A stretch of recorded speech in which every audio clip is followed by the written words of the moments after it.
How's everybody doing today? Good. It's good to see you all here today. And I'm going to tell you a little bit of something that happened. This probably happens in your house, and it happens in my house quite often. And I went to the pantry the other day, opened up the pantry door, and I'm standing there staring, looking for a jar of peanut butter. And I can't see it anywhere, but I'm standing there at the door open. And my wife is somewhere else in the house, and so I naturally yell out, "Do we have any peanut butter?" She goes, "Yeah, it's in the pantry."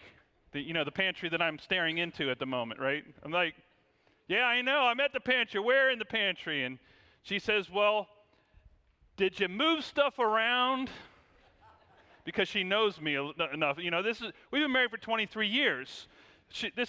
This goes on, and so, "Oh, you mean I got to look with my hands?" That's what that means. And look with your hands. So start to dig, move cereal boxes around, move some cans around, find the peanut butter. It's in there. Sure enough, it's usually in there. Anything I ask for, if it's a pair of scissors, a pair of pants I'm looking for, it doesn't matter. For 23 years, we have this same conversation. Can I get an amen from the wives here this morning? All right, good. Every time, and I'm thinking about this, and so basically, I'm probably, I think 40 years from now, or another 23 years from now, I'm probably going to be having the same conversation with my wife. Things are probably not going to change. Why? Because Pastor Matt's not going to change. There are some things about me that are just not going to change, and it's a mild one. And the other thing is, my wife's an enabler, too. Can you see that in the whole scenario? She just enables it, right? Because she goes and finds stuff for me. So as long as she keeps finding stuff for me, I'm going to keep asking her for help because she knows where everything is, right? So it's just easier for me to not change and allow her to keep helping me, which is why it works. That's why our marriage works. But that's just one little scenario. But the question it really raised in my mind is, can we change? Can people change? I mean, there are some things about us that probably are not ever going to change, and hopefully they're not too important in the world. But there are some things, our personalities, our temperaments can change over time, but they take a long time to change, and they maybe don't change very much, and we might be able to mold and shape those things to a certain degree. And so those are some things that are kind of harder to change. There's something about the way we're wired and the way God created us that's just not going to change to a certain degree. But there are parts of our lives that can change. There are parts of who we are that can change. And one of the things that can change is our hearts, our attitudes, the orientation of our lives, how we relate to other people can change, and when we change, the other people around us also change as a result of that. So change can happen. And Romans chapter 12 actually is calling us to change. Romans chapter 12, verse 1, Paul wrote, "In view of God's mercy, offer your bodies as a living sacrifice." And he goes on, "Do not longer be conformed to this world, but be transformed," right? Which means changed. Be changed in the renewing of your mind. So we can change our minds about things. Our heart's attitudes can change. And that can shape and mold and change us over time. So I want to talk a little bit about this question. Can people change? And what helps people to change? And can we be a part of that change? Now, the Apostle Paul believed that genuine love, that's what he says in verse 9.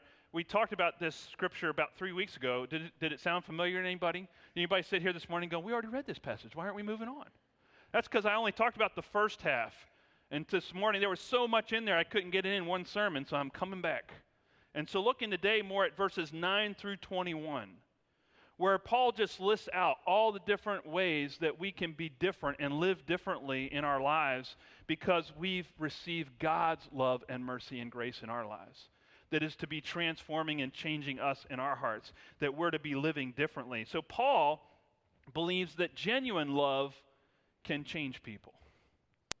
Genuine love can change people. What Paul is saying, actually, literally, that gets translated in the English, genuine, but if we were to take a literal translation of that, it would say, love is not hypocritical. Now, we all know what hypocrisy looks like. We all know when somebody says they love, but they don't act lovingly. We know it when somebody says they love us, but they don't really do actions or behave in ways that are loving towards us. We know the difference. We know what hypocrisy is. Saying it but not doing it, that's hypocrisy. Pretending to love somebody but not really acting lovingly towards them is hypocrisy. And that's what hypocrites are. They're stage actors. They're pretenders. They pretend to love. But real love, genuine love, doesn't act that way. Genuine love is different than that. And here's the other thing about love that I think goes along with that is a lot of times we might feel love and not act on it. We might feel love or feel loving towards someone, but really never act lovingly based on those feelings. And sometimes also there's this possibility that we cannot feel love. Get this. We cannot feel love and act in love. Did you know that? You know it's possible to not feel any loving feelings towards someone or some situation or something and still act lovingly towards them? It's possible. And actually that's what Paul's talking about when he says, love your enemies. Bless them, feed them, give them something if they're thirsty. Do we feel love for our enemies? Absolutely not. We probably don't like our enemies. We don't even want to be around our enemies. We don't want to be around those difficult people in our lives that make our lives difficult, that frustrate us, that maybe even hurt us. And so we don't feel love for them at all, and yet that's exactly what Paul is asking us, God is asking us to do. That's one of the toughest things about being a follower of Christ, is loving your enemies. Loving those people that you feel no love for. And how do we do that? Well, I would suggest to you the reason that we can do that is because love is not a feeling. It is a decision. It is a choice. It is an action. It's choosing to act even when we don't feel like acting. Even when we don't feel like taking that action, even when we don't feel like loving that person, making the conscious choice of the human will to act and to decide, I'm going to choose to love. I'm going to act lovingly even though I don't feel like it. That's a hard thing to do. My friend Steve is a pastor in a city here in another state, and their church had bought a theater, an old movie theater, to convert into a church. And one day, after they had bought the building, he took the keys and he went down to the theater, the old theater, that morning, and he went to get into the old theater, and stretched out across the doorway of the theater was a homeless man. Now, he was laying there. He was passed out drunk. He could smell the alcohol. He also figured out, because there was vomit all over the doorstep and all over the man's shirt, so he smelled vomit, he smelled alcohol, he smelled body odor, and this man had just laying there between him and getting in the doorway. Now, a few ideas about how to handle this situation went through Steve's mind. What do I do about this person that stinks and is repulsing me, and I want them out of the way? Now, what's the first thing that comes to your mind? I'll let you answer that one. Go ahead. It's not rhetorical. What do you think? What would you do? Call the cops. What was that? Step over him. Open the door, step over him, close the door, act like he's not there, right? I mean, that's really some of the things that would go through our head. Someone else said, call the police, right? I'm going to call the police, have them come deal with this, because I don't want to deal with it, and it's their job to deal with it. It's their job in our society to work this guy and get him to go somewhere else, so I don't have to deal with it. And Steve said, he thought about it a minute. That's always the thing. Just think about it a minute. What Steve decided to do was actually wake the guy up, open the door, and bring him into the building with him, show him where the bathroom was, help him get cleaned up, and he let him sleep off the rest of the day there in the theater off the streets. He let him spend the night there in the theater, and the next night, and the next night. And they took care of him, and they got him food, and they got him a fresh pair of clothes. But what Steve did was he chose to love. He didn't feel like loving this guy. He didn't really want to deal with all the stuff that he was going to have to deal with. But he felt like, this guy's laying in my doorway. I've got to do something. It's right here on my doorstep. And so he chose to love. He made a decision to love this man. It wasn't because he felt that way, but he just chose to do that. Now, one of the things, too, I think Steve chose to do was right here in our text in verse 16, Paul writes, "Do not be haughty, but associate with the lowly." Steve was choosing to do that as well. Steve was choosing to associate with lowly people or a lowly situation, to not think he was better than this person laying before him. That's the other thing. What stops us from love and what stops us from acting in love and even loving our enemies, is it not pride? Is it not thinking, I've got it all together, I'm right, they're wrong, I'm more important, and it's about me and what I want to do, not really about loving them? And so that pride sets into our hearts, and that attitude of pride sets in our hearts, and that attitude actually stops us, prevents us from becoming those who love unconditionally and making those decisions to love when we don't feel like loving. Because if pride's in there, we're probably not going to make that decision that Steve made. But because he was willing to take a step back from his pride, to not think of himself as more important than that person that laid before him, he chose to love. He made a decision to love. So part of it was acting with humility, and Paul talked about that earlier in chapter 12 he said, yes, consider others better than yourselves. He talked about that. So that's what Steve chose to do. The other thing the rest of this passage deals with in 14 to 21 is one of the hardest lessons that we've already been talking about.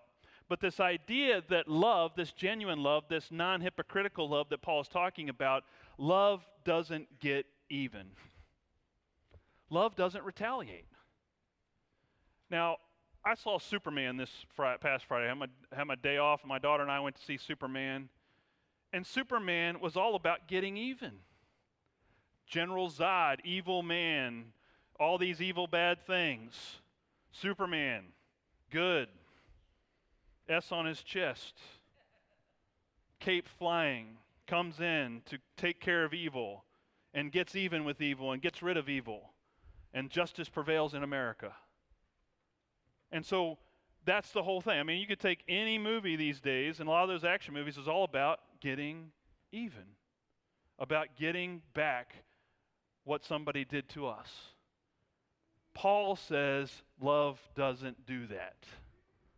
Like I said, it's one of the hardest things about being a follower of Christ, is making the choice not to get even, not to retaliate, but to actually love, to give the food when they're hungry, to give the water when they're thirsty, to do something nice for our enemies, for those who are maybe evil towards us. That's what Paul's talking about. Now, I have a lot of stories about Joe. I've told Joe's stories before. I want to share another story this morning. Joe was a person that I met as a mental health counselor. Joe suffered from schizophrenia, a severe schizophrenia, and he had spent a lot of time in a place called Danvers State Mental Hospital. Now, I had been to Danvers State Mental Hospital. It no longer exists. They shut it down. It was deplorable. It was a terrible place to live, to be. It was overcrowded. It stunk. The staff weren't very nice to the people there. People were constantly so if you can imagine large amounts of people with mental illness stuffed into small rooms and medicated all day with very little staff supervision, you can imagine what that place might be like. No, it was a skeleton crew in terms of staff, so there wasn't a lot of attention given to the building or to the people that were there. And this is really the state of mental health in many places across our country, unfortunately. And I hope it's something that I think we as a society need to change. And really I would also say that part of our homeless problem is a mental health problem in our society. The reason we have homelessness is because we're not taking care of those struggling with mental illness in our society. And so here's the thing about Danvers State Mental Hospital. If I had a choice between being homeless and living in Danvers State Mental Hospitals, I would choose homelessness. That's how bad it was. And that's what people are choosing to do today.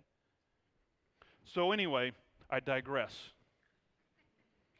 But part of what was happening was Joe had been in that environment, and he came to this transition house where I was working.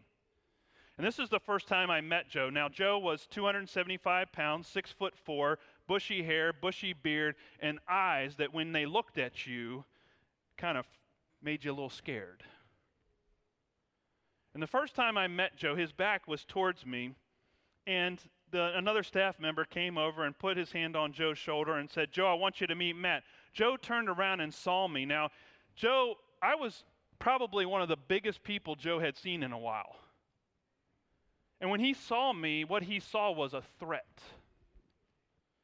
And so what Joe did at that moment that he saw me was he got in this position. He raised his fists. And he says, "You want to fight me? Come on, let's fight." Now, this is not your best introduction. And I remember instinctively, for some reason, I don't know why I responded this way. I do know why I responded this way, but what I did was I relaxed. And I dropped my hands. And I just said, kind of leaned against the wall, and I said, "Joe, I don't want to fight you. I'm just here to be your friend." And slowly the fist came down. And he goes, "Oh." And he walked away. That was my first introduction to Joe. Now, if I had met Joe on the street and that had happened, not in that environment, and I didn't know Joe was suffering from mental illness, and I didn't know where Joe had just been living, and I just met Joe on the streets and he came up to me, my reaction probably would have been different, wouldn't it? I would have taken a defensive stance. I would have gotten ready. I would have been ready to retaliate, to get even if he did anything. But what happened was, here's the thing. I had a different perspective on Joe because I knew what Joe had been suffering. And I knew where Joe had been living. And I knew that Joe was broken. He was struggling with brokenness and pain and hurt in his life. And because I was able to see that, I was able to respond differently to Joe. Joe and I actually became pretty good friends over time, and he figured me out, and I figured him out, and we got along, and he figured out I wasn't a threat. But think about that. He had been living in a mental institution where anybody who came up to him like that, he saw as a threat. He was ready to fight because that's what he knew. And he had to relearn what it meant to be loved. Here's the thing, folks. Joe's just a more extreme case, but all of us are broken. All of us are imperfect. All of us have dysfunction in our lives, even if it's looking for peanut butter. You see what I'm saying? We all have imperfections. We all have brokenness, and love sees that and wants to change it and wants to heal it and wants to do something different. And what Paul is saying is not crazy, love your enemies. What Paul is saying is people who are evil, they're broken. They're hurt. They're in pain. And that's why they're acting the way they're acting. They weren't born that way. Life shaped them and molded them that way. And if they're ever going to change, getting even is not going to change them or stop them from continuing to be more evil or to continue to be in pain. The only thing that's going to change and heal them is to act in a different manner of which they're accustomed to and to choose to make a decision to love them. And that only over time, and here's the thing, it's not a one time. It says in the Bible that God's love is steadfast. It lasts forever. It never gives up. It keeps loving way before you and I would give up early. But God's love keeps loving, keeps going, and is patient. And that's what it would have taken for Joe. Now, other people will come to me, and I know every time I preach about this type of love, people always, the question that always gets raised up is, well, am I supposed to put up with abuse? Am I supposed to put up with, so if Joe had hit me, should I have stood there and taken it? Well, Jesus said, turn the other cheek. I also say I probably would have done something to restrain Joe from hitting me, or I would have done something to get out of the situation, because I've also been attacked by people. And when I've been attacked, there's either usually a way to restrain the person, or there's a way for me to get out of the situation and get to safety. So I would not have put up with it. Does that make sense? And in fact, Paul says here, he actually says in verse 18, if it is possible, so far as it depends on you, live peaceably with all. So it's not a matter of how the other people are going to react, but if it depends on us, if there's a way that I can act, if there's a decision I can make, as far as it depends on me, I can choose and make a decision to act in love, regardless of how they act, regardless of whether they're coming at me. Does that make sense? So as far as it's possible, I try and do that. Now, sometimes it's not possible, is what I'm saying. But Paul says, live peaceably with all. And so that's what we try and do. And God asks us to take this other different perspective. The other thing is that as a person who's been fully loved by God, who's received God's mercy, who knows God's grace, who's been changed themselves by God's love, hopefully, I'm enabled to love better. I can love others with this type of love because I've been loved. I no longer need to fight for it, get it, find it, get it from other people. I mean, don't get me wrong, everybody likes to be loved and liked. But ultimately, I know of God's love for me, and that changes me. And so I have less of, I won't say no longer, but I have less of a need to be loved by others. So it enables me to actually go in love and to live in this kind of love. Because what Paul is saying is this is the kind of love that will change people, change us, and change other people. Let me take you back to Steve. So I want to let you know what happened to our friend in the doorway. After Steve got him cleaned up, they actually got this man into a sober program, a way to get sober. They got him into a program, he got sober. They found him an apartment, and in fact, in that place, in that same block of the theater, they found some apartments that they renovated, and they let this gentleman live in one of those apartments. So they found him a place to live. They helped him get away from alcohol. What they also learned was that this gentleman used to be the night watchman at the theater. And that's why every night he would go get intoxicated and he would come back to that theater because that was his world. That's all he knew was that theater. He used to work there, and when the theater closed down, that became his life. And that's all he knew. And so what happened was that what Steve did was they then helped him to become a doorkeeper in the house of God. And he's one of their ushers that welcomes people when they come in the door and hands people bulletins, and he sits there by the door. He's the doorkeeper in the church. And he's a member of that community. And so you would see him there if you were to go there this morning on Sunday. So here's the thing. Steve made a decision, not just one decision, but he made multiple decisions to love this man. And that first decision, that one decision changed this man's life. And there's another man who made one decision to love us, who saw our brokenness and the brokenness in our world, and Jesus chose to give his life for us. That one decision is what changes our lives. Amen.